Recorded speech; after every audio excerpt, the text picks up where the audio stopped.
안녕하십니까.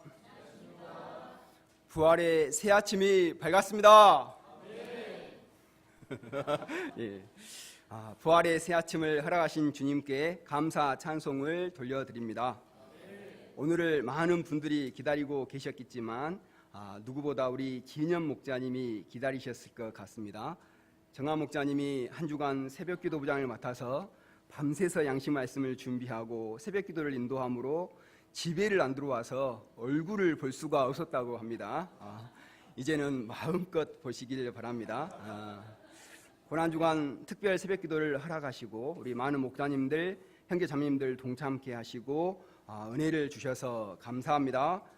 이 시간 부활의 말씀을 통해서도 큰 은혜 주시기를 기도합니다.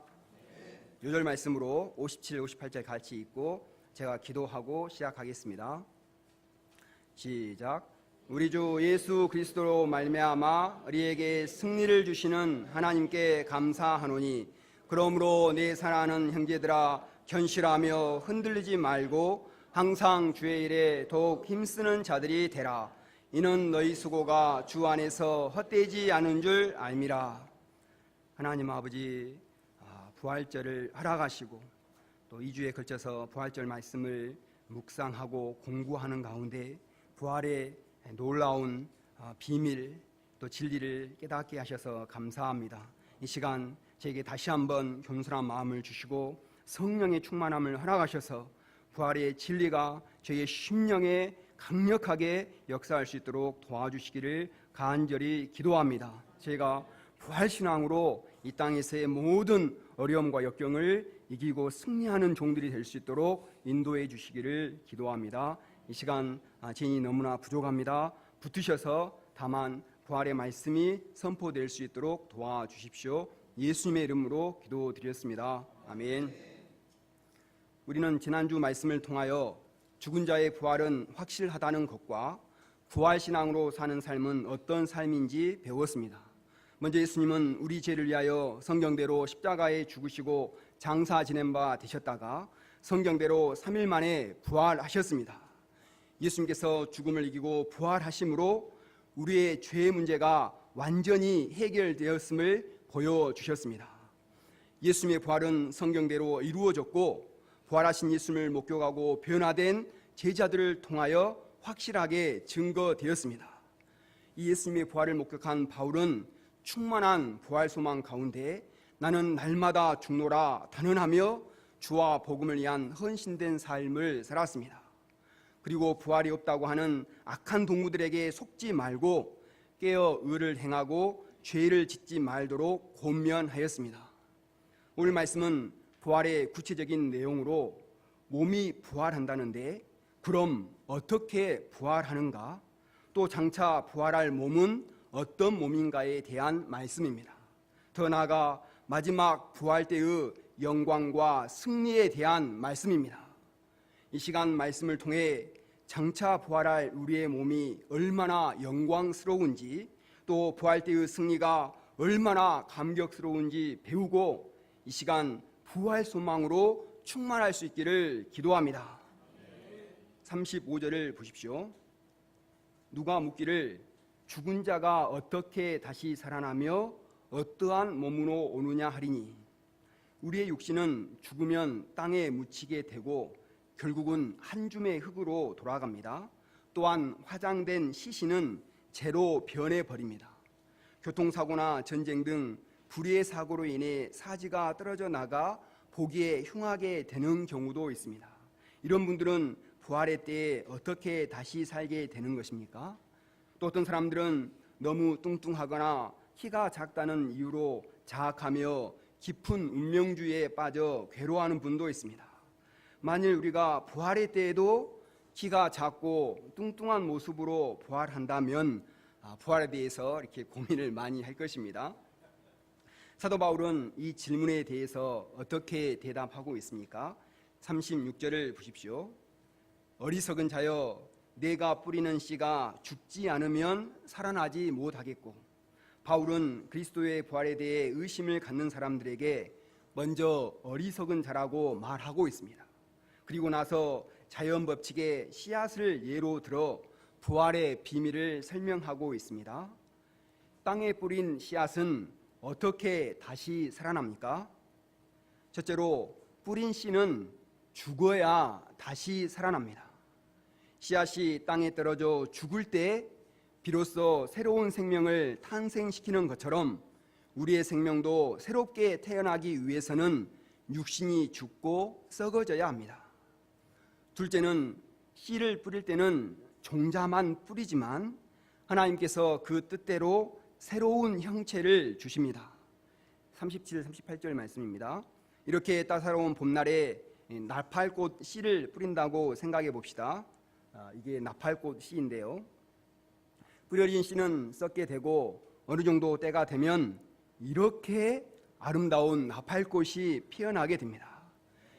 씨앗은 보십시오. 씨앗은 별로 볼품이 없는데 하나님께서는 씨보다 더 아름다운 새로운 형체의 나팔꽃으로 자라게 하십니다.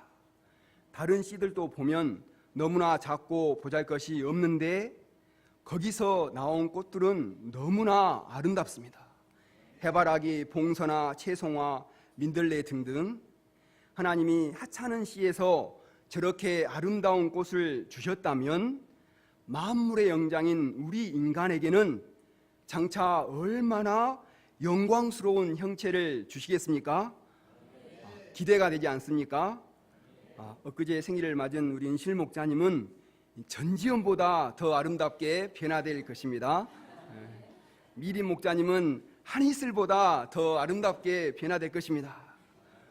이와 같이 부활의 때에는 개개인의 특성은 그대로 지니면서 하나님께서 그 뜻대로 더 아름다운 새로운 형체를 주시는 것입니다. 셋째는 부활된 몸의 형체는 하늘나라에서 살 수 있도록 변형된다는 것입니다. 이것은 마치 땅에서는 기어다닐 수밖에 없는 애벌레가 허물을 벗자마자 아름다운 나비가 되어 창공을 나는 것과 같습니다.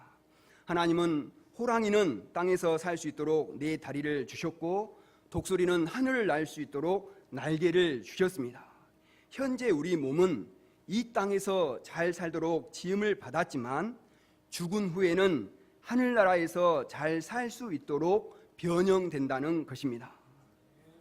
40절 하반절에서 41절을 보십시오.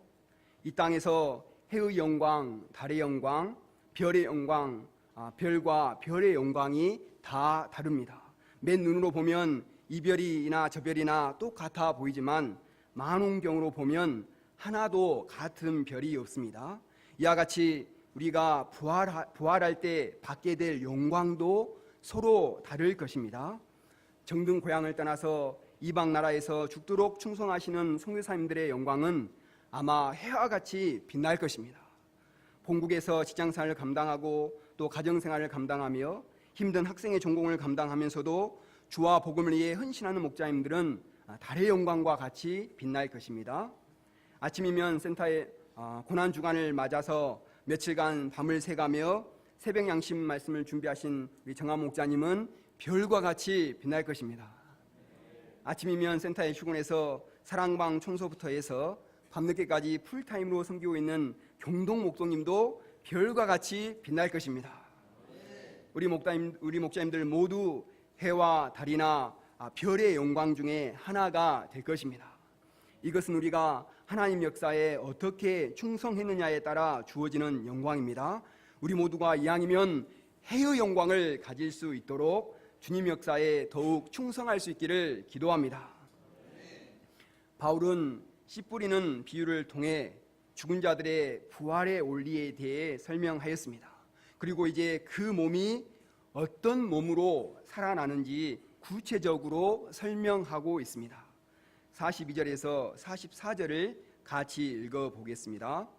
시작. 죽은 자의 부활도 그와 같으니 썩을 것으로 심고 썩지 아니할 것으로 다시 살아나며 욕된 것으로 심고 영광스러운 것으로 다시 살아나며 약한 것으로 심고 강한 것으로 다시 살아나며 육의 몸으로 심고 신령한 몸으로 다시 살아나니 육의 몸이 있은즉 또 영의 몸도 있느니라. 첫째는 썩지 않을 몸으로 다시 살아나게 됩니다. 썩을 것으로 심고 썩지 아니할 것으로 다시 살아나며 우리의 몸은 결국은 썩게 됩니다. 20대에는 싱싱한 피부와 몸을 자랑하지만 그것도 한때입니다. 자매님들은 썩어가는 육신을 좀 더 오래 보존하고자 비싼 화장품을 바르고 보톡스 주사를 맞고 성형수술을 합니다. 그러나 나이를 먹으면 주름살이 생기고 뱃살은 처지고 머리카락은 빠지고 치아는 썩습니다. 결국 임플란트를 하고 트릴리를 해야 합니다. 이곳저곳 쑤시고 그래서 병원 신세를 많이 지다가 결국 한 줌의 흙이 되어 썩습니다. 그러나 부활 때에는 이 썩을 몸이 썩지 아니하는 몸으로 다시 살아나게 되는 것입니다. 그때에는 굳이 화장을 하지 않아도 얼굴이 이슬처럼 투명하고 밝을 것입니다. 아무리 시간이 흘러도 기미나 주근깨가 생기지 않습니다. 주름 걱정을 하지 않으셔도 됩니다. 썩지도 죽지도 않는 20대처럼 항상 이렇게 건강한 몸이 될 것입니다. 둘째는 영광스러운 몸으로 다시 살아나게 됩니다. 욕된 것으로 심고 영광스러운 것으로 다시 살아나며 현재 우리의 몸은 욕됩니다. 욕되다는 것은 불명예스럽고 죄악되다는 뜻입니다. 우리들은 학창시절 융동지의 서식을 풀며 죽는 날까지 하늘을 우러러 한 점 부끄럼 없는 인생을 살아야지 다짐합니다. 그러나 시간이 지나고 나이를 먹을수록 욕심과 정욕에 이끌려 욕된 인생을 살아갑니다. 요즘 미투 운동으로 유명한 정치인, 연출가, 배우들이 수치를 당하고 있습니다. 우리가 살아온 모습들도 훤하게 드러난다면 우리도 수치를 당하지 않을 사람이 없을 것입니다. 어떤 한 목사님은 믿음의 가정을 이루고 믿음의 훈련을 받으면 한 40대쯤 되면 수도승처럼 아주 정결케 될 것이라고 생각하였습니다. 그러나 죄악된 모습은 여전하고 유혹을 받지 않는다는 불혹의 40대가 오히려 바람이 조금만 불어도 쉽게 흔들리는 자신을 보고 괴롭다고 하였습니다. 우리 전문 청년들은 오늘처럼 봄바람이 살랑살랑 부는 봄날이며 캠퍼스에서 현란한 옷차림을 한 자매님만 지나가도 눈동자가 흔들립니다. 그리고 센터에 와서 머리를 쥐어뜯으며 회개 기도를 합니다. 그러나 부활의 때에는 그런 고민을 안 해도 됩니다. 그날에는 더 이상 욕된 감정이 일어나지 않는 영광스러운 몸이 될 것입니다. 그때는 생각하고 느끼는 모든 것이 거룩하고 영광스럽게 될 것입니다. 얼마나 감사한 일입니까? 셋째는 강한 몸으로 다시 살아나게 됩니다. 약한 것으로 심고 강한 것으로 다시 살아나며 현재 우리의 몸은 약합니다. 20대 청년들 중에는 자기 몸이 약하다는 것을 인정하기 힘들어하는 분이 계실지도 모르겠습니다. 그러나 몇 년 안 지나서 알게 됩니다. 우리 목자님들은 30대 초만 해도 스프릿 축구에 나와서 날아다녔습니다. 사모님들이 아무리 애 좀 발라달라고 사정을 해도 목숨을 걸고 축구하러 나왔습니다. 그러나 40대가 되면 축구하러 나오지를 않습니다. 몸이 무겁고 숨이 차서 뛰기 힘든 것입니다. 20대 때 그렇게 날아다니던 우리 디모데 목자님이 10분을 뛰고 4발로 기어다니는 모습을 보고 깜짝 놀랐습니다. 그러나 부활 시에는 스프릿 축구에서 우리 목자님들이 훨훨 날아다닐 것입니다. 그때는 디모데 목자님이 4발이 아니라 2발로 다시 헤드트릭을 할 것입니다. 어제 스프릿 축구를 했는데 우리 경준, 마태, 손우 형제님들이 너무 잘하였습니다. 경준 형제님은 발이 아픈데도 나와서 부상 투혼을 발휘했습니다. 저는 우리 마태 형제님의 공을 뺏어보려고 그렇게 애를 썼는데도 전혀 뺏을 수가 없었습니다. 40대가 20대를 이길 수가 없었습니다. 그러나 부활하게 되면 제가 마태 형제님과 1대1로 겨룰 수 있을 것입니다. 저의 부활 때의 작은 소망입니다. 넷째, 신령한 몸으로 다시 살아나게 됩니다.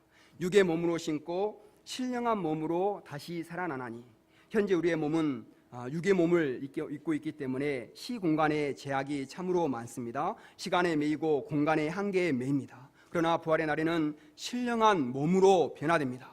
시공간의 제약을 받지 않는 몸으로 변화되는 것입니다. 이상 4가지로 살펴보았듯이 부활 때에 우리가 입게 될 몸은 육의 몸과는 차원이 완전히 다른 몸입니다. 이런 몸을 입게 된다는 것을 상상만 해도 즐겁지가 않습니까?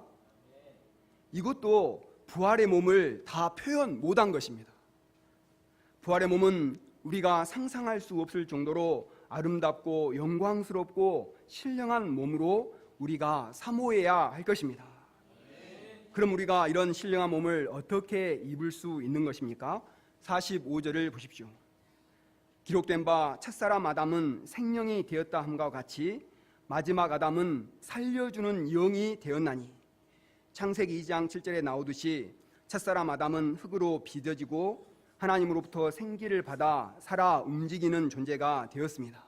그러나 죄를 범하여 죽을 수밖에 없는 존재가 되었습니다. 그러나 마지막 아담이신 예수님은 죽은 자를 살리시는 살려주는 영이 되십니다. 죽은 몸을 부활시키는 영이 되십니다. 첫사람 아담은 땅에서 났고 흙에 속한 자입니다. 그러나 둘째 아담이신 예수님은 하늘에서 오신 분이십니다. 온 인류는 다 아담에 속하여 흙에 속한 자의 형상을 입고 지금까지 살아왔습니다. 그러나 이제 하늘에서 오신 예수님께 속하여 하늘에 속한 이의 형상을 입게 되었습니다. 50절을 보십시오. 형제들아, 내가 이것을 말하노니 혈과 육은 하나님 나라를 이어받을 수 없고 또한 썩는 것은 썩지 아니하는 것을 유업으로 받지 못하느니라. 우리가 하나님 나라를 유업으로 받기 위해서는 필연적으로 혈과 육에 속한 모든 것을 벗어 던지고 변화되어야 합니다. 왜냐하면 썩을 육체의 몸으로는 하나님 나라를 유업으로 받을 수 없기 때문입니다. 오직 변화되고 거듭난 신령한 몸으로만이 하나님 나라를 유업으로 받을 수 있습니다. 우리가 받을 썩지 아니할 하나님 나라는 요한계시록 22장에 나타나 있는 새 하늘과 새 땅을 말합니다. 그러면 우리의 부활이 언제 이루어지게 됩니까? 51절을 다 같이 읽어보겠습니다. 시작. 보라, 내가 너희에게 비밀을 말하노니 우리가 다 잠잘 것이 아니요 마지막 나팔의 순식간에 홀연히 다 변화되리니. 바울은 비밀을 말한다고 합니다. 마지막 나팔이 울려 퍼질 때 순식간에 홀연히 다 변화되게 됩니다. 이날은 그리스도께서 큰 권능과 영광으로 재림하시는 인류 최후의 날입니다. 그날에 예수님은 해처럼 빛난 얼굴에 신령한 몸으로 구름을 타고 오실 것입니다. 그때 천사장의 우렁찬 나팔 소리가 온 천지를 울려 퍼지게 할 것입니다. 빰빠라빰 빰빰빰빰빰빰. 더 크고 아마 더 웅장할 것입니다.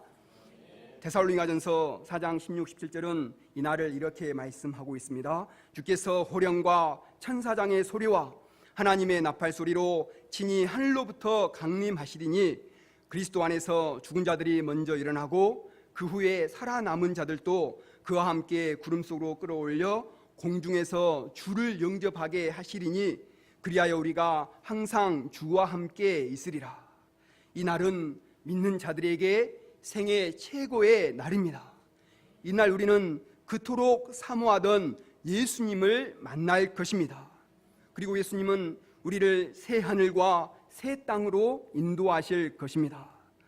그때 아브라함, 마리아 목사님은 새벽 기도를 열심히 하다가 성령 충만한 가운데 기도 방석을 타고 양탄자와 같이 올라가실 것입니다. 이사야 목사님 가정은 통성 기도를 하고 주여를 이렇게 외치는데 눈을 떠보니까 앞에 예수님이 계실 것입니다. 아비갈 목사님은 선우 형제님과 일대를 하다가 선우 형제님 손을 잡고 같이 올라갈 것입니다. 해계 목사님은 우리 소희 자매님과 손잡고 올라갈 것입니다. 폴리 목사님과 팀원들은 12시간 넘도록 팀 공부를 하다가 올라갈 수도 있습니다. 디모데 목사님은 해남에서 열심히 학생들을 섬기고 영적 소호 있는 학생들에게 성경을 가르치다가 올라갈 수도 있습니다. 한우 목동님은 프랑스 파리에서 스카이프로 어거스틴 목사님과 말씀 공부를 하다가 프랑스와 한국에서 동시에 올라갈 수도 있습니다. 우리 목자님들 각자 열심히 주와 복음을 위해 충성하고 계시다가 공중으로 올라가 주님을 영광 중에 만나보게 될 것입니다. 우리가 영광 중에 주님을 만나볼 수 있기를 기도합니다. 54절을 보십시오. 이 썩을 것이 썩지 아니함을 입고 이 죽을 것이 죽지 아니함을 입을 때에는 사망을 삼키고 이기리라고 기록된 말씀이 이루어지리라. 이 말씀은 이사야 25장 8절 말씀이 응한 것으로 예수님의 재림으로 썩지 않는 부활의 몸을 입을 때 사망이 이김에 삼킨 바 되리라는 말씀입니다. 지금까지 사망 권세는 인간 위에서 철저히 왕노릇하고 인간을 고통과 절망 가운데 빠지게 하였습니다. 죽음은 이 세상에서 나에게 가장 소중하고 사랑하는 사람을 앗아가고 행복과 기쁨도 빼앗아갔습니다. 천하를 호령하던 알렉산더도 나폴레옹도 죽음만은 종고가지 못했습니다. 이처럼 사망은 인간에게 있어서 최대의 원수가 됩니다. 그러나 우리가 썩지 아니할 신령한 몸을 입는 그날에 사망은 이제 아무런 힘도 발휘할 수 없게 됩니다. 그때 우리는 이렇게 외칠 수 있습니다. 55절 말씀을 같이 한번 외쳐볼까요? 시작. 사망아 너의 승리가 어디 있느냐? 사망아 내가 쏘는 것이 어디 있느냐? 우리가 부활의 몸을 덧입을 때 사망이 쏘는 독화살은 무력할 수밖에 없습니다. 이는 마치 철 갑옷과 방패로 무장한 장수에게 화살을 쏘는 것과 같습니다. 그러므로 우리가 부활신앙을 덧입는 것은 철 갑옷으로 무장하는 것과 같습니다. 부활신앙이 있을 때 우리를 무력하게 하는 어떤 죽음의 요소도 극복하고 승리할 수 있습니다. 그래서 사도 바울은 57절에서 우리 주 예수 그리스도로 말미암아 우리에게 승리를 주시는 하나님께 감사한다며 감격하였습니다.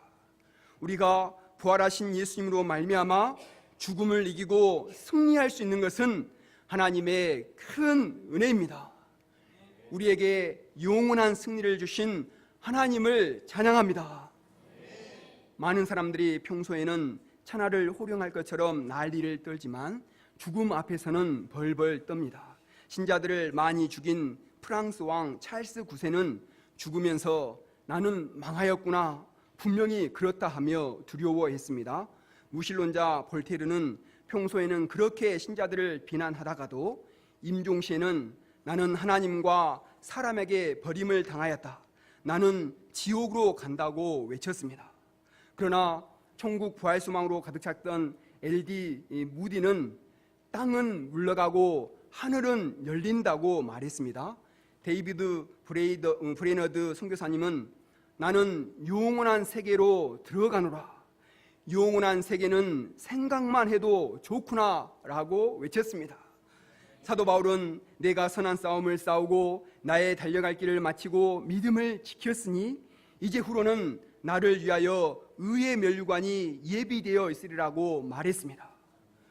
부활신앙이 없는 자는 죽음 앞에서 두려워 떨지만 부활신앙으로 충만한 자들은 개선장군과도 같습니다.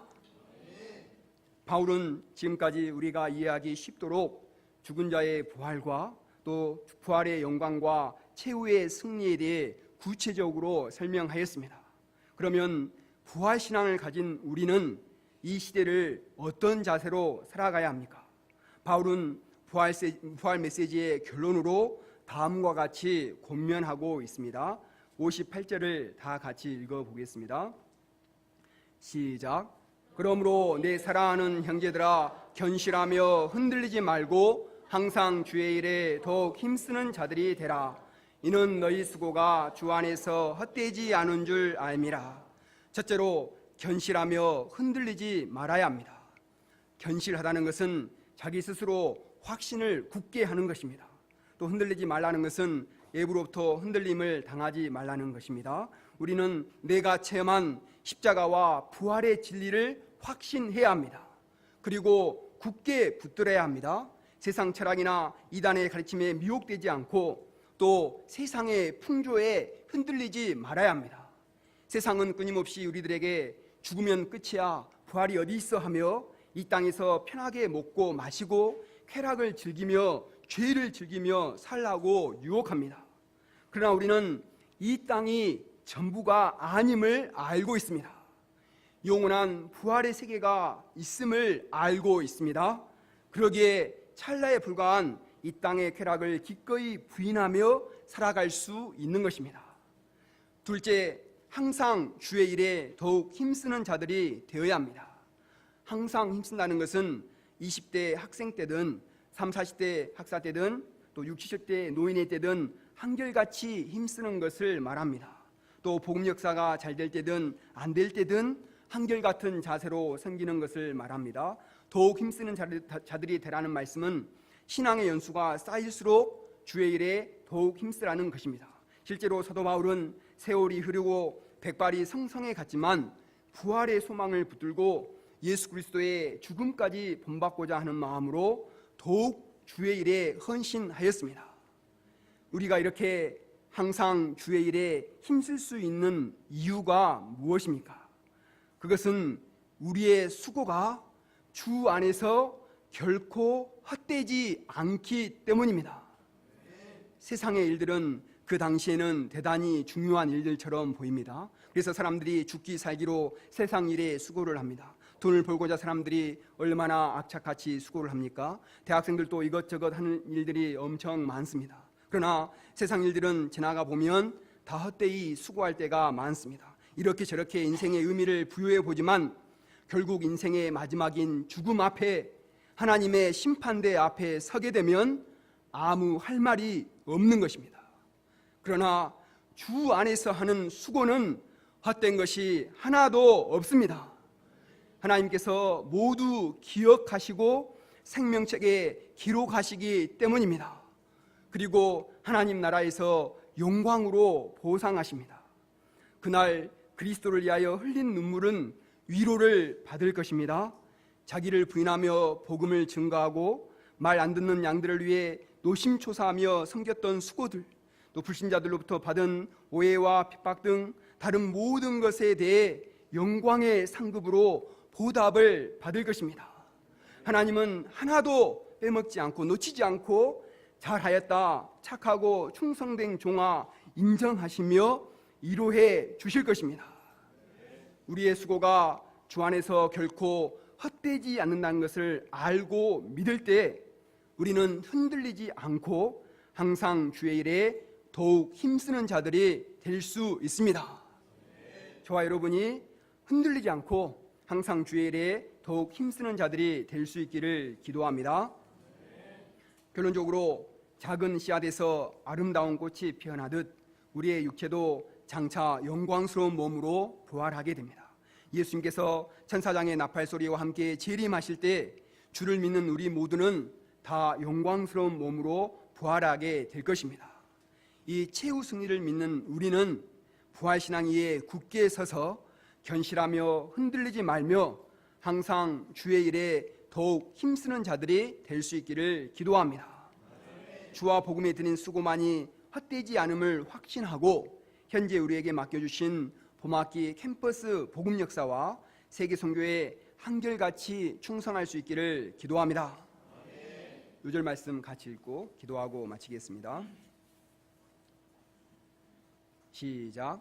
우리 주 예수 그리스도로 말미암아 우리에게 승리를 주시는 하나님께 감사하노니 그러므로 내 사랑하는 형제들아 견실하며 흔들리지 말고 항상 주의 일에 더욱 힘쓰는 자들이 되라. 이는 너희 수고가 주 안에서 헛되지 않은 줄 알미라. 하나님 아버지 말씀을 통해서 부활의 영광과 승리에 대해 배우게 하셔서 깨닫게 하셔서 감사합니다. 하나님은 또 우리가 주 안에서 행한 모든 것이 또 결코 헛되지 않음을 이 시간 깨닫게 하셔서 감사합니다. 저희들이 이 예수님을 믿을 때 어떤 순간에도 흔들리지 않고 주의 일에 더욱 충성할 수 있습니다. 저희가 부활신앙으로 더욱 충성된 삶 살 수 있도록 도와주시기를 기도합니다. 예수님의 이름으로 기도드리겠습니다. 아멘.